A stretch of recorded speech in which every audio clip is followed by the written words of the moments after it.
Bueno, muchas gracias. Quiero agradecer muy especialmente, primero, a los integrantes y al presidente Luis Rafaeli de la Asociación Nacional de Jueces y Juezas del Trabajo y particularmente a este colegio de abogados de La Plata, donde yo me asocié apenas me recibí, obviamente, y desde ese entonces todavía sigo viniendo a hablar, a escuchar de este y del otro lado. Fui muchos años director del Instituto de Derecho Procesal de acá del colegio, así que se imaginan que para mí es como estar en mi casa. Bueno, el tema que me han elegido es el control de convencionalidad. Lo que yo quiero dejar sentado in limine es que yo no voy a hablar solamente de derecho internacional de los derechos humanos. No voy a hablar de derecho laboral teniendo en cuenta las especialistas jerarquizados que hay acá hoy en este lugar, en este evento.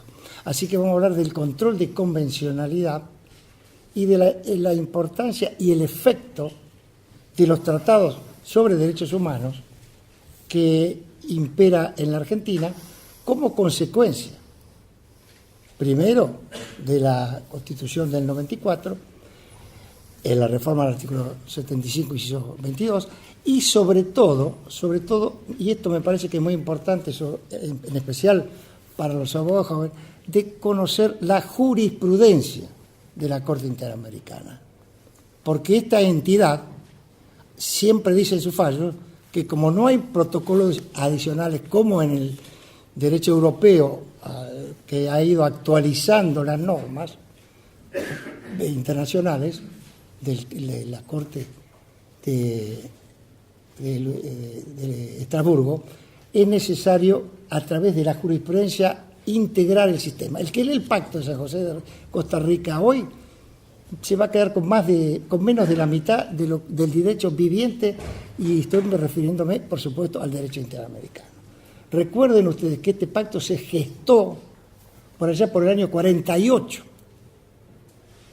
y fue evolucionando hasta que en el 69 terminó de conformarse, y después la Argentina ratificó posteriormente el pacto y muchos otros países. Así que esto se origina en el año 48, los proyectos de Chile, el propio proyecto de la Comisión, y etcétera, etcétera, y después prácticamente no ha sido, hasta el momento que se sancionó, no ha sido actualizado. Así que la jurisprudencia constante de la Corte, muy importante, trascendente.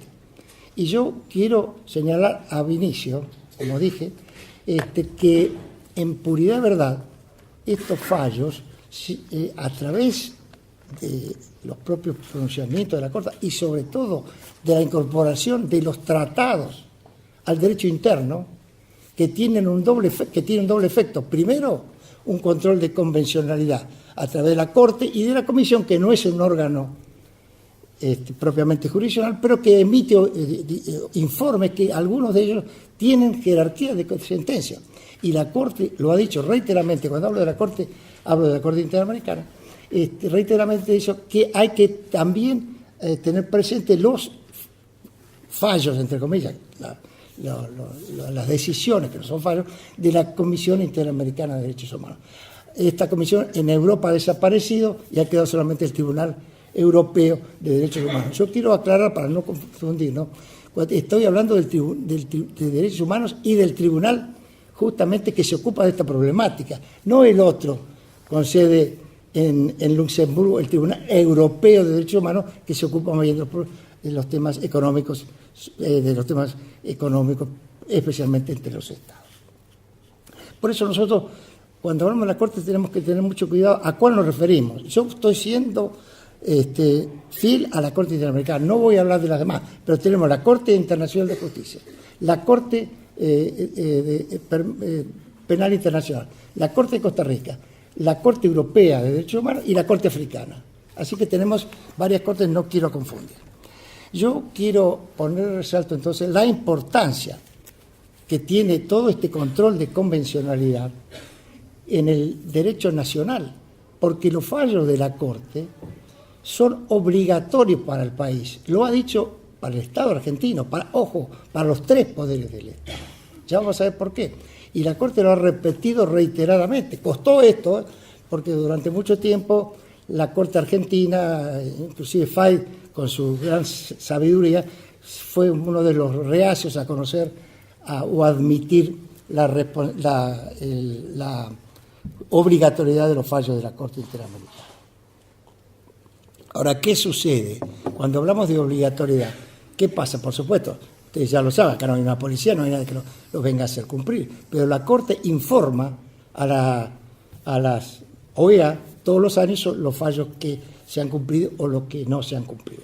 Yo quiero decir que hasta ahora, salvo muy pocas excepciones, inclusive Fontevecchia ha sido acatado por la última decisión de la Corte de noviembre, de la Corte Nacional, de noviembre de este año, que se plegó, ya vamos a ver cómo, si ustedes quieren, y si tenemos tiempo, no, tranquilo, se plegó al modelo. Es decir, cuando hablamos de control de convencionalidad, estamos descartando, por supuesto, el control de constitucionalidad, que todos conocemos y que se hace dentro del derecho interno con la Constitución Nacional arriba. No hablamos de pirámide, doctor, pero arriba de la escalera, si ustedes quieren, del ordenamiento jurídico interno. Estamos hablando ahora del control de convencionalidad, esto es la comparación que tienen que hacer los jueces nacionales y, por supuesto, los internacionales de las normas vigentes del derecho interno argentino con no solo la Convención de Costa Rica, sino todos los pactos internacionales a los que el país se ha plegado. En lugar de tener la Constitución, que por supuesto se respete, ya vamos a ver alguna disidencia que hubo en Fontevecchia, lo cierto es que lo que estamos mirando ahora son el control de convencionalidad. Yo siempre sostengo, sobre todo cuando vamos a México, porque en México están entusiasmadísimos con todo este problema, cada tema o cada congreso es sobre control de convencionalidad. Acabamos de sacar un libro allá en México sobre esta problemática. En el sentido de que yo he dicho siempre que el control de convencionalidad no es tan nuevo como vienen diciendo ahora, sino que la Corte siempre lo hizo. Siempre la Corte, sin nombrar esta palabra o esta frase, desde el primero de los casos de Viviana Gallardo y Velázquez Rodríguez era un profesor que andaba en su motoneta y fue secuestrado y muerto por la subversión, allá en Honduras, y todos los que siguieron, nunca se dijo expresamente esta palabra o esta frase. Sin embargo, ha tomado una fuerza fabulosa, yo diría total, no solo en el derecho mexicano, como digo, sino todo el derecho interamericano, porque al no cumplir el derecho interno con un fallo de la Corte, que repito la palabra, vamos a ver en qué medida, son obligatorios, no solamente para el caso concreto, sino que tienen una cierta obligatoriedad para los demás casos sobre el mismo tema, ¿no es cierto? Esto es para mí es una verdadera revolución y ningún juez nacional, ni ningún estudiante de Derecho, esto lo digo para los más jóvenes, puede seguir su camino si no conoce los andariveles, los recovecos del sistema interamericano, de la Corte y de la Comisión.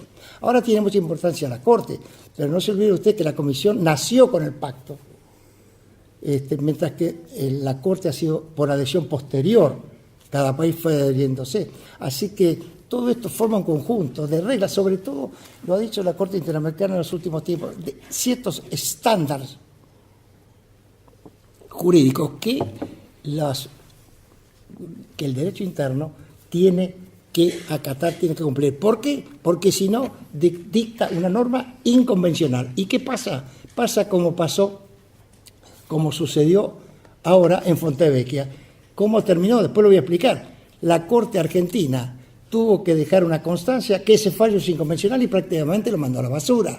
Así que atención con esto, no dicten fallos inconvencionales los jueces, porque si no pasa lo que les acabo de decir. Ya lo voy a explicar si tenemos tiempo. Usted me avisa, no me quiero estar limitado, porque yo entiendo que no me gusta hablar de más de media hora o 40 minutos de estas problemáticas. Pero, en puridad de verdad, la frase control de convencionalidad fue pronunciada por primera vez por un eminente jurista mexicano, García Ramírez, que fue miembro, por supuesto, de esta Corte Interamericana en el año 2003, en el caso Mirna Marchand, donde él habló de una especie de control de convencionalidad que debe hacerse cuando corresponde en los fallos.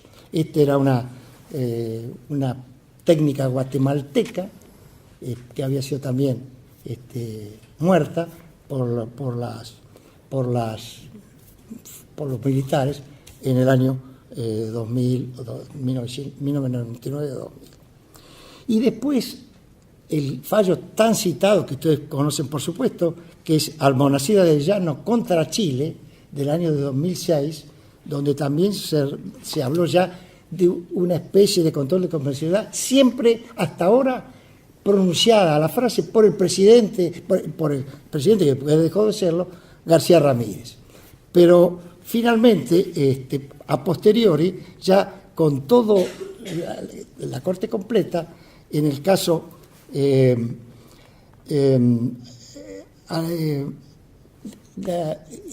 llama ya le voy a decir exactamente, no, después de Almonacid Arellano, el fallo completo, trabajadores cesados del Perú, que fue citado recién, donde la Corte en total, todos y cada uno, hablan del control de convencionalidad.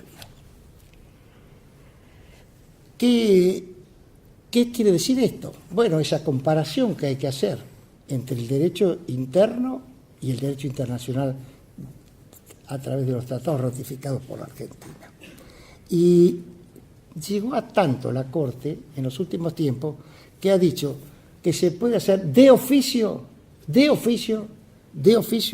y últimamente, en el año 97, habló de aún en abstracto, de oficio y en abstracto. No quiere decir esto para nada que la Corte vaya a pescar casos, pero cuando llega el expediente a la Corte, ella dice que tiene competencia para todo lo que la habilita la Convención. No importa inclusive el principio de congruencia. No importa el principio de congruencia, porque en Lago del Campo, por ejemplo, nadie había pedido la aplicación del artículo 26 de la Convención Americana sobre Derechos Humanos, sobre Derechos Económicos, Sociales y Culturales. Y la Corte atrapó el tema, atrapó el artículo y lo citó expresamente. Y fue fundamento, como ya se dijo, y como trataremos de verlo, de la sentencia. Ahora, ¿cómo funciona en la realidad este caso? Lo cierto es que este control de convencionalidad, la Corte lo señaló, lo marcó expresamente. Yo voy a leer medio párrafo, no sé, en Almonacid Arellano, muerto en democracia, por eso es muy importante, y sobreseído por el fuero militar, Almonacid Arellano. Fue asesinado y sobreseído por el fuero militar. Por eso, y de paso esto les cuento, si tengo tiempo lo hablaremos ahora, es que la Corte dejó sin efecto, declaró inconvencional el artículo 57 del Código de Justicia Militar de México.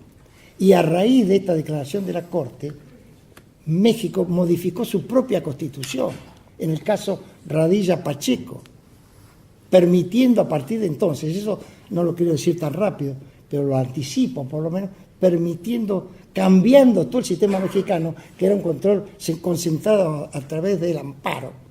Ahora, según la reforma constitucional del 2009 y el fallo Radilla Pacheco del 2011, todos los jueces mexicanos pueden y deben hacer el control de convencionalidad. Esto me parece que es un cambio fundamental que aparece, como ya les digo, en la jurisprudencia de la Corte.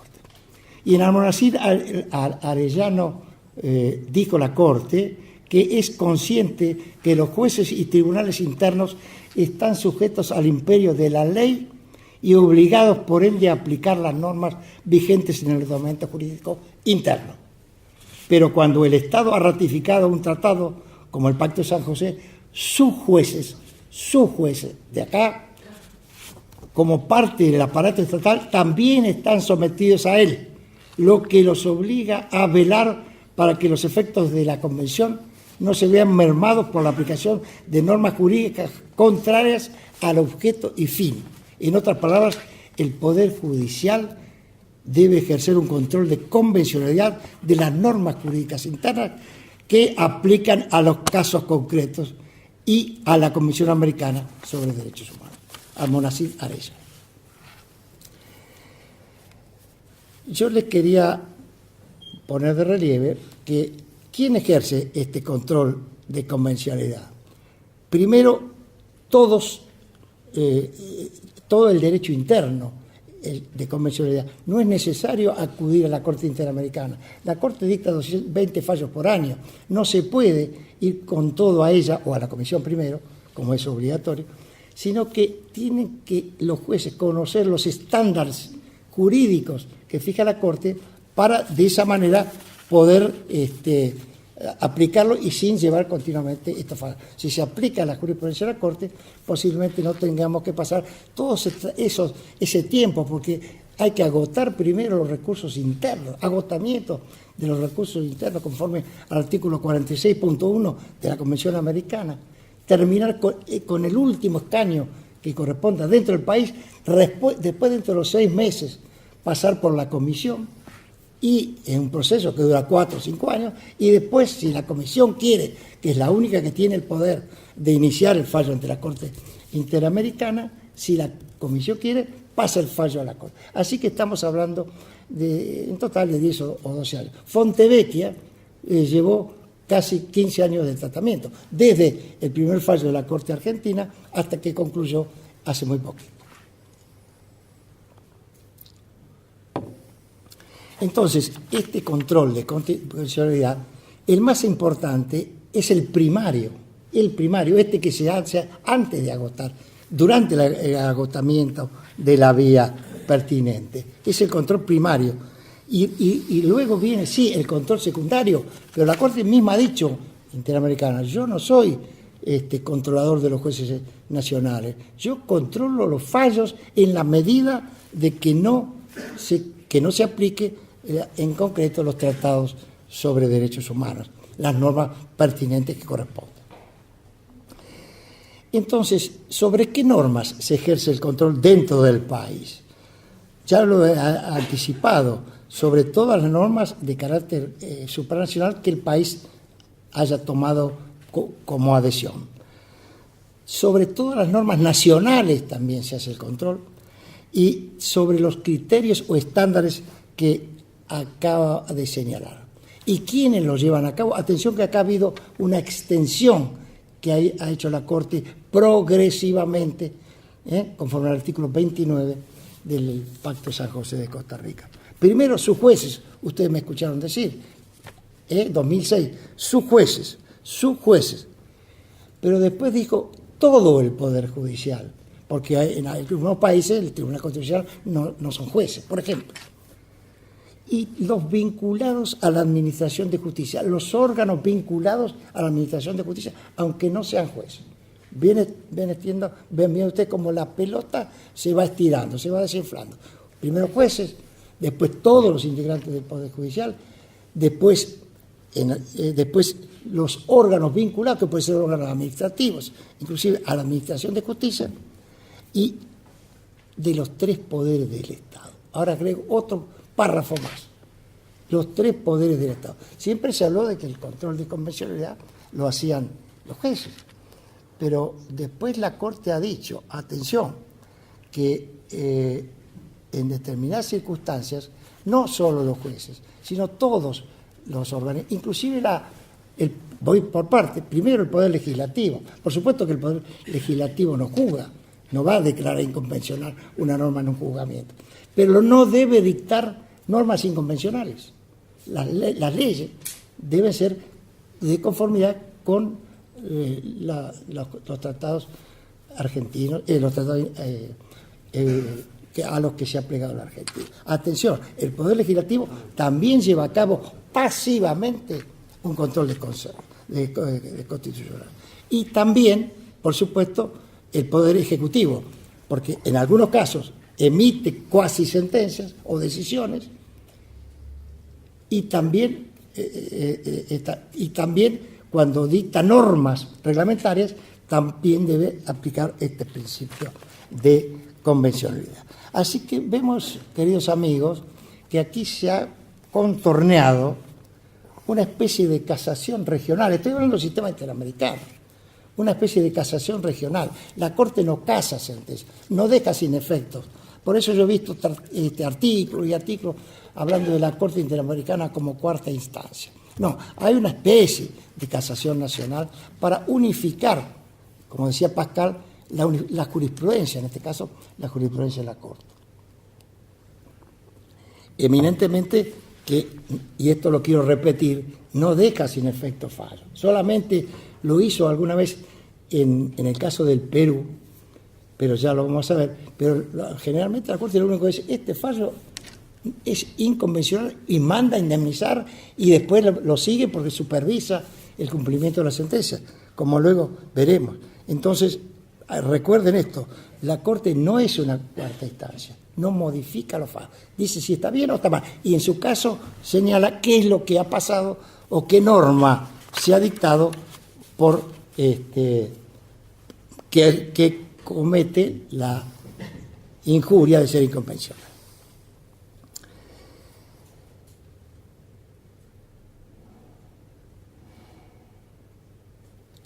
Sigo sobre qué normas convencionales. Bueno, esto ya lo he dicho, sobre los tratados, sobre las convenciones, sobre las declaraciones, sobre los informes que dictan, que se dictan en el sistema interamericano. Pero cuando yo digo que es el control de convencionalidad es subsidiario, quiero decir, y esto lo repito muchas veces, que primero nos ocupemos del tema dentro del país. Porque si no la Corte, la Comisión ya lo desestima in totum y eso hace cosa jugada material, si no se han agotado las vías pertinentes. Pero ¿qué puede pasar? Que en algunos países no le permitan, sobre todo en épocas anteriores, a los abogados realizar sus funciones o que no haya normas expresas protectorias de los derechos humanos. En ese caso es posible no agotar los recursos internos, pero si no, es necesario terminar con todo.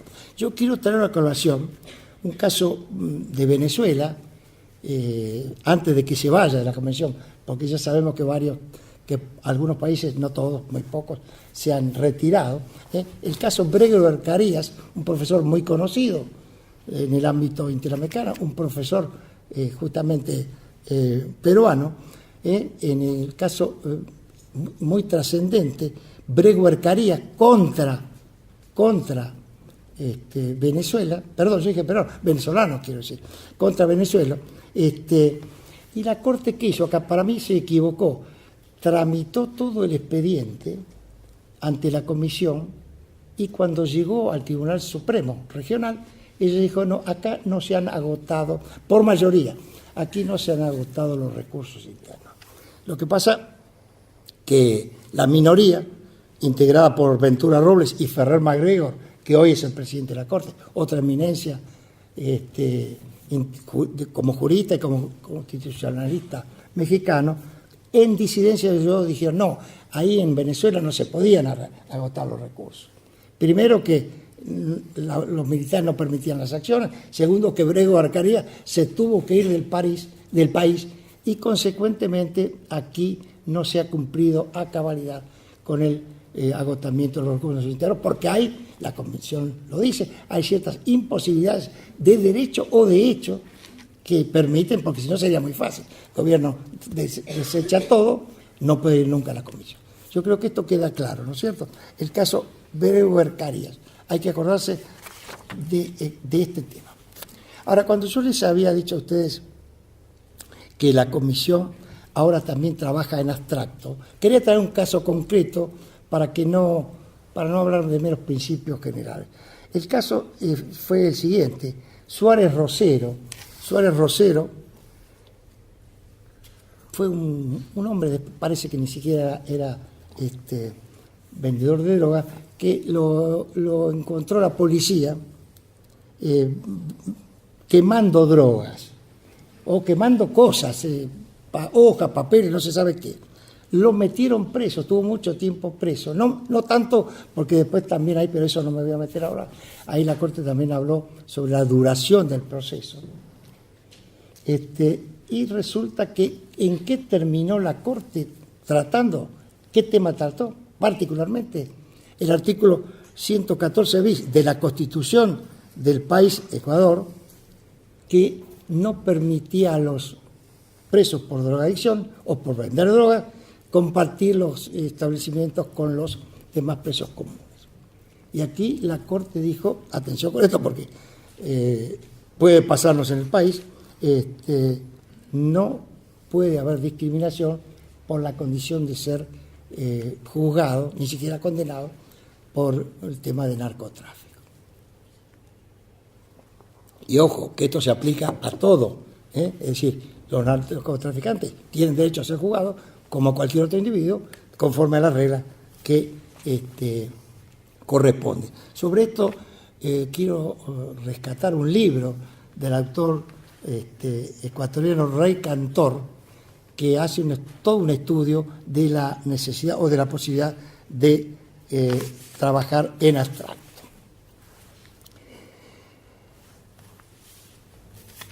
Quiero ir acortando un poquito. Bueno, la Corte, ¿qué temas trata la Corte? ¿Qué temas trata la Corte? Para que los más jóvenes se vayan imaginando. Yo dije que hacía de una especie de verdadera casación, porque una cosa es hablar y otra es que se vea de qué estamos conversando, ¿no es cierto? El gran tema de la Corte fue, les aclaro lo siguiente, la Corte Interamericana abarca más de 500 millones de habitantes, y la Corte Europea más de 800 millones de habitantes. Así que 500 millones de habitantes estamos dependiendo, de alguna manera, de la jurisprudencia de la Corte. ¿Qué temas trata? Primero, la gran mayoría fueron la desaparición forzada, en la época de los militares. Justamente Velázquez Rodríguez, como le dije, iba en su motoneta, lo mataron y desapareció.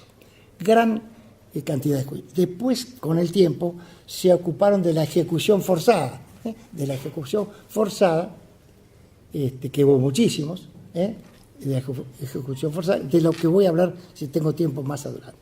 También se ocuparon de la duración de los procesos. Yo hice referencia recién, pero no quiero detenerme mucho en este término, que la Corte ha dicho en Suárez Rosero que la sentencia firme es la que concluye toda la posibilidad recursiva. Recién la sentencia queda firme dentro de un país cuando se agota toda la posibilidad recursiva. Por supuesto que ir a la interamericana no significa un recurso, es una acción, pero en Suárez Rosero, sentencia firme en la que cumple con todos los requisitos de la escala recursiva hasta el final. Puede ser que la Corte no se ocupe, porque, como hizo en Perú muchas veces, esto no es materia mía, que lo ponga de alguna manera, no lo trate sobre el fondo, pero recién ahí, atención con esto, hay, según la Corte Interamericana, cosa juzgada. Después también se ocupó muchísimo de la censura previa. De la censura previa, fíjese que sobre todo el caso se conoció fundamentalmente en la Argentina por el caso Kimmel, pero tenemos más, tenemos Fontevecchia, que es muy importante tocarlo. Después se ocupó de las autoamnistías, Por eso, a través de toda esta jurisprudencia de la Corte, la ley de punto final, obediencia de la vida, y lo que pasó en el Uruguay, en el caso Hellman, donde los militares no cumplieron con la convención, tuvo que venir la Corte en una ejecución de sentencia a decir que la norma era inconvencional. El caso Hellman, que es muy importante, fue citado por el doctor Giardino, es muy importante tenerlo presente, porque ahí el famoso caso de los coroneles, los jueces internos, habían dicho que la convención no era obligatoria, que los fallos de la Corte tampoco, y consecuentemente no lo condenaron. Vino la Corte en una ejecución de sentencia y declaró inconvencional.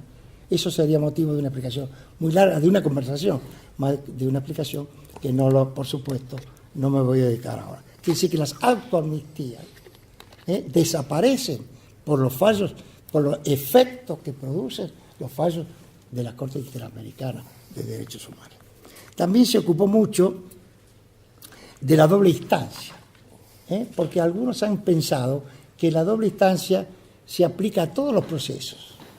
Y la Corte aclaró muy bien en el caso Baena que solamente se habla de doble instancia cuando hablamos de justicia condenatoria, de justicia criminal o penal o alguna actividad que emite el Estado condenando, pero no para, discúlpeme usted, no para justicia laboral, ni para justicia civil, ni nada, sino exclusivamente para, yo he trabajado sobre ese tema, está publicado, sobre la necesidad de la doble instancia, mal entendida en la Argentina, como para todos los procesos. Y también se ocupó, de esto lo digo despacito, de la duración de la prisión preventiva, en el caso Baldeón García. Y ahí también dijo la Corte que no puede ser, digo en algunos casos, no me voy a referir a todos, ¿no?, que no debe ser excesiva, etcétera, etcétera, etcétera.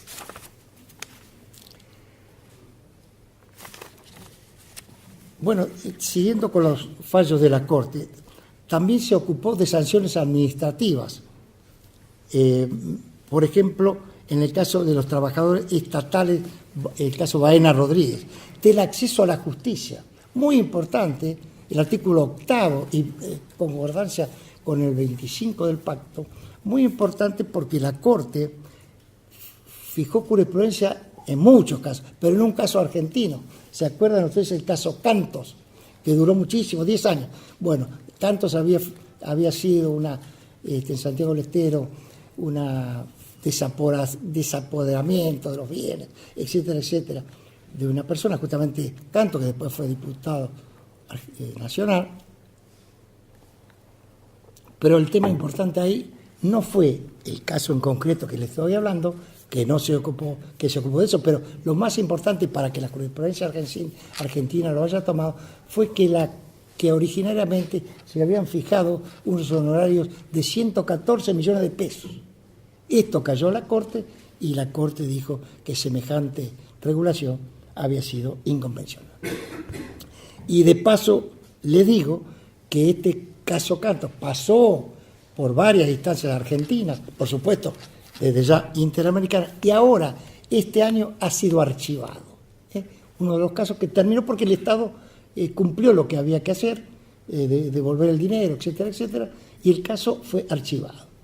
Como también fue archivado Fontevecchia, pero en otras circunstancias, que voy a tratar de explicar. Bueno, también se ocupó de las jubilaciones. Fíjense el campo que tiene la Corte, ¿no es cierto? En el caso de los 5 pensionistas del Perú, año 2003, personas cuya jubilación había sido modificada, dejada sin efecto. Por supuesto que no voy a tratar cada caso en particular. Segundo, otro tema, el tema muy importante que nosotros lo conocemos, que es el derecho a la verdad. El caso de Bulacio, Expósito Bulacio, famoso caso que todos ustedes conocen, cuando el chico que salía de una fiesta nocturna en un club de Buenos Aires fue desaparecido por la policía, no lo voy a tratar este caso, simplemente voy a recordarle a ustedes, fue absuelto en la Argentina, fue a la Corte Interamericana y dice, no, acá se aplica el derecho a la verdad, este caso no ha sido agotado, lo absolvieron por prescripción de la acción, pero ustedes tienen que jugarlo. Y esto siguió su trámite pertinente. Después otro caso que citó, que fue citado recién, el caso de los trabajadores migrantes de Perú, donde las mujeres, de México, perdón, esto fue más bien una señal para los Estados Unidos, que en Norteamérica no lo dejaban trabajar. Y ahí el fallo se ocupó de la Corte, se ocupó de este caso que la Corte lo dice, pero Estados Unidos no le dan ni 5 de bolilla porque no están plegados, ni Canadá, ni Estados Unidos al sistema, pero allí hizo una importante relación del derecho laboral y el derecho de los trabajadores migrantes. Voy a ir limitando, solamente quería traer algunas normas. La Corte dicta sentencias, pero también emite opiniones consultivas. Ella ha dictado hasta ahora 22 si no me falla la memoria. Opiniones consultivas. ¿Qué quiere decir esto? Que los estados o la OEA pueden reclamarle a la Corte Interamericana su opinión jurídica, cosa que no pueden hacer los jueces de otros lados, sobre determinadas circunstancias. Ahora la última que ha sido dictada, muy trascendente, véanla, del 14 de noviembre de 2017 sobre medio ambiente, y la otra, 24 de noviembre de este año, sobre igualdad de género. También se le pidió a la Corte que una opinión consultiva sobre el juicio político, características del juicio político. Y fíjense usted lo que pasó acá. Tramitó, pero cuando llegó al final la Corte dijo, no, esto no es de mi competencia. Y ya vamos a ver que hay casos donde la Corte después lo había dicho, pero esto es una opinión consultiva. Dijo, este tema, si lo quieren tratar, tráiganme el caso individual, como pasó en Castañeda Guzmán. Pero no me piden opiniones en el aire, como son las consultivas, no en el aire, pero no para el caso concreto, y cerró el caso. ¿Cómo andamos de tiempo? Bien. Me avisan. Cuando los veo ya parpadear, yo corto. 10 minutos con 5 de tolerancia. Bueno, entonces voy adelantando. Me quería ocupar ahora de los retiros de la Corte, porque también ustedes saben que, me parece una obviedad decirlo, que uno entra a la Corte, un país, por adhesión. Lo hizo Alfonsín, oportunamente por adhesión por decreto y por la ley pertinente. Pero Perú se fue en su momento cuando reinaba Fujimori, y después volvió. Pero Venezuela se acaba de ir. Ya en el 2013 comenzó el trámite y ahora quedó desvinculada, ciertamente desvinculada. Porque tampoco me voy a referir a eso ahora. Ciertamente desvinculada, digo. También se fue de la Corte República Dominicana. Pero fíjese usted cómo se retira, por un fallo de la Corte Constitucional, sosteniendo que por cuestiones formales la ratificación del pacto no había sido cumplida a cabalidad según las normas del derecho local. La Corte siempre reclama presupuesto. Otro de los temas que, hola Eduardo, siempre reclama presupuesto. Siempre ha dicho que está muy pobre, es cierto eso, pero en este año, en una convención de Cancún, de la OEA, le han otorgado a la Corte un presupuesto importante de $7 millones anuales. Y a la Comisión, que tiene mucho más, $11 millones. Con lo cual creo que esto ha sido un aporte trascendente de este año vigente para darle mayor poder potencial a la Corte Interamericana, que como ustedes saben no gasta en jueces, porque los jueces no cobran sueldo, pero tienen muchísimos gastos técnicos, peritos. Yo he estado muchas veces en la Corte y hay un trabajo, y sobre todo la publicidad de los fallos, etcétera, etcétera, etcétera. Ahora, ¿qué ha dicho la Corte? Por ejemplo, yo hablé de la vinculatoriedad, pero se me está yendo el tiempo. Son obligatorios, dije. Y en Gelman con Uruguay, la Corte redondeó el tema. No son todos obligatorios, solamente son para el país que lo pidió o que fue juzgado, no que lo pidió, que fue juzgado. Pero ahí amplió otra vez la goma, estiró el caucho y dijo, pero los fundamentos que la Corte emite en un pronunciamiento son válidos para todo el sistema regional. Dos fundamentos. El estándar, fijado particularmente. Esto también es muy importante, señores, tenerlo en cuenta, porque prácticamente está diciendo, no solo para el caso concreto, sino también para todo lo que se juega en el sistema con las mismas circunstancias, digamos, fácticas, cuando existiera. La Corte ya lo he dicho en el caso en Perú, en el caso de la Cantuta, en el caso del Tribunal Constitucional, ya había dicho, fíjese ustedes, ya en el 2001, la Corte había fijado este criterio. Era para la ley de amnistía que había dictado en aquel momento Fujimori, y había dicho todas esas leyes no se pueden aplicar porque son inconvencionales. El caso de la Cantuta fue un día Fujimori en una universidad. La Cantuta es una universidad de Perú, y después lo silbaron y qué sé yo, y después al otro día mataron hasta el decano, en esa época. Y ahí fijó un fallo. Pero el fallo más importante, quizá, es el de Perú, es el caso de los barrios altos de Perú, donde la Corte se ocupó. Esa fue la raíz de las leyes, de la prohibición de las leyes de obediencia debida y punto final. Un caso que me parece importante y lo paso rapidísimo es el caso Castañeda-Guzmán.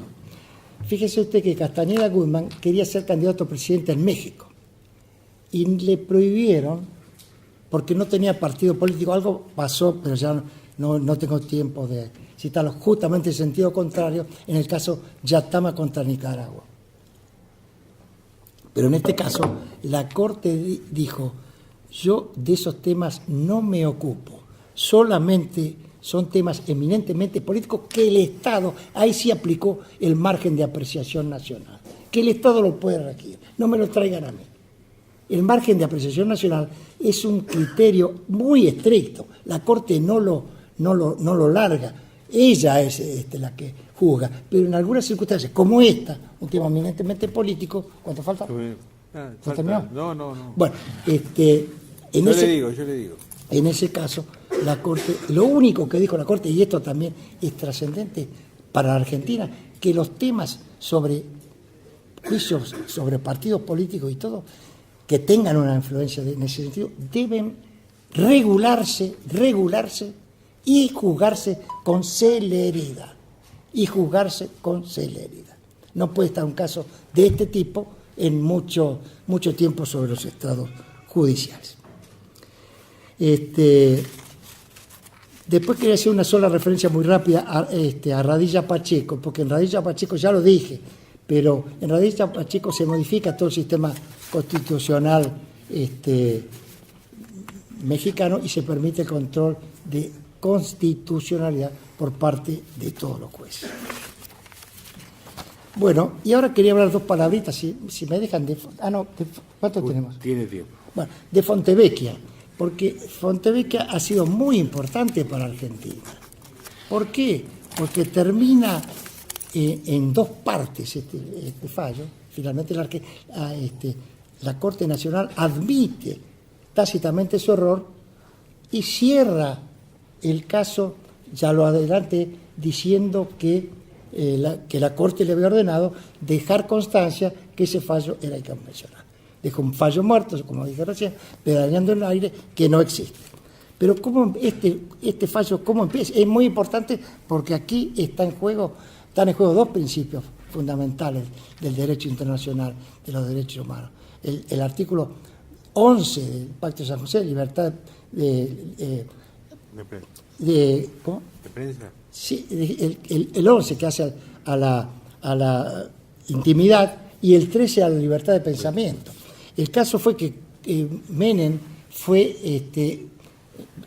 inició una acción allá por el año 95, en primera instancia, 95, estoy diciendo, ahí comenzó Fontevecchia, por daños y perjuicios contra Fontevecchia y D'Amico y la revista Noticias, porque publicaron en una revista la situación de Carlitos Menem Jr., de Carlos Nair, que la madre se había suicidado, etcétera, etcétera.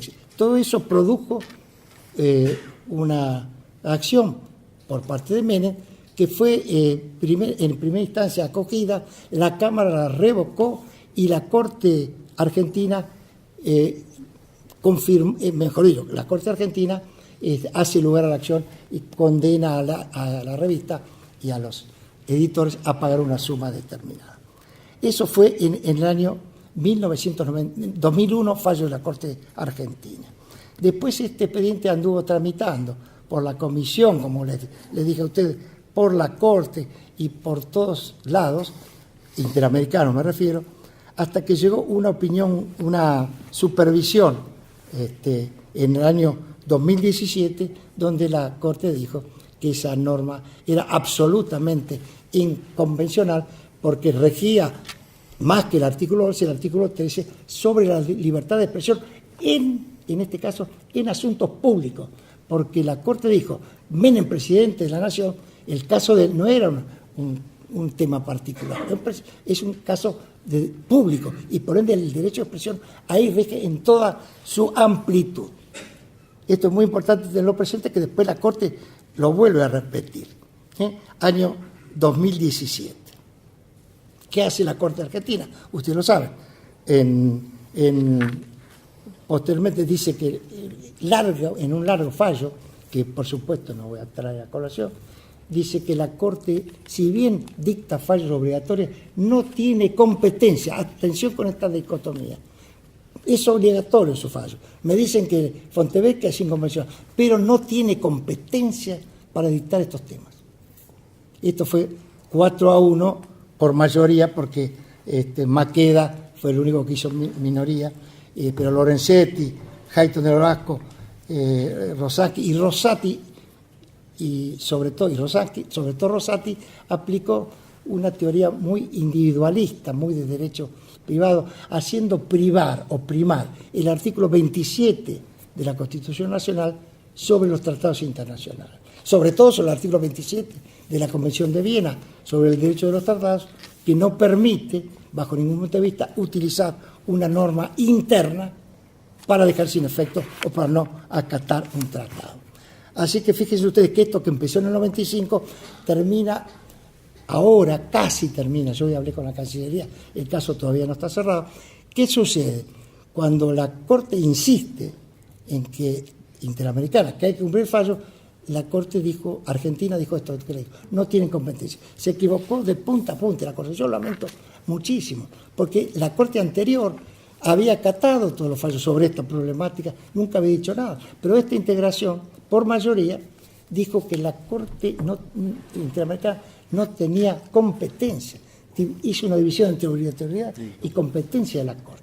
Pero finalmente, y con esto voy terminando, no se asusten, finalmente, cuando llegó a la Argentina el año pasado, ahora en diciembre del año pasado, noviembre dictó la Corte Interamericana el fallo, y en diciembre le dio dos opciones a la Corte Interamericana: o dejan sin efecto la sentencia, la publicación de la sentencia por el SIC, o hagan una anotación marginal en la sentencia diciendo que esta ha sido declarada inconvencional.